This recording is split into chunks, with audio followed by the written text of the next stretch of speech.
जिल्ह्याची जबाबदारी अशा उच्च पदस्थ अधिकाऱ्यांकडे असली की जो सर्वांशी एकसमान अधिकाराने तो काहीच फरक न ठेवता आपले कर्तव्य पार पाडित असतो.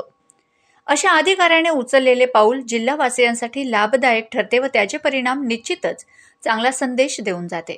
आमच्या जिल्ह्याला लाभलेले नूतन पोलीस अधीक्षक सन्माननीय श्रीकांतजी धिवरे यांनी आपला पदभार सांभाळल्यानंतर सर्व धर्मीयांच्या प्रार्थनास्थळांना तेथील जबाबदार व्यक्तींना भेटून त्यांच्यात विश्वासाची भावना निर्माण करीत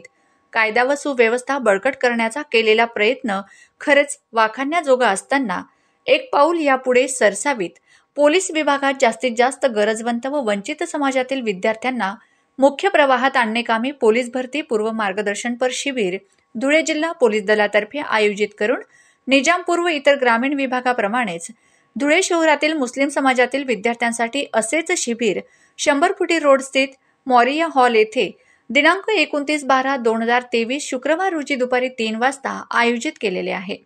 यात मुस्लिम समाजातील जास्तीत जास्त विद्यार्थ्यांनी लाभ घ्यावा याकरिता पोलीस निरीक्षक महाजन साहेब Chalisgaon road police station, police निरीक्षक पाटील साहेब मोहाडी पोलीस स्टेशन व पोलीस निरीक्षक घाटेकर साहेब देवपूर पोलीस स्टेशन यांनी शहरातील विद्यालयात जाऊन तेथील मुख्याध्यापकांच्या मार्फत इयत्ता 12वीच्या विद्यार्थ्यांना याचा लाभ होण्याकरिताचे नियोजन करताना दिसून आलेत.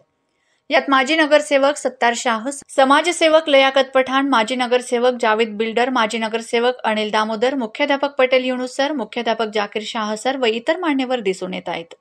या शिबिराचे वैशिष्ट्य असे की येथे पोलीस भरती घेणारे प्रशिक्षक असणार असून प्रशिक्षणास्थळी सर्व प्रात्यक्षिके करून घेतली जाणार आहेत. हे विद्यार्थ्यांसाठी फारच लाभाचे असल्याने सर्व मुस्लिम विद्यार्थ्यांनी व इच्छुक उमेदवारांनी या संधीचा लाभ घ्यावा अशी आवर्जून विनंती करीत आहोत.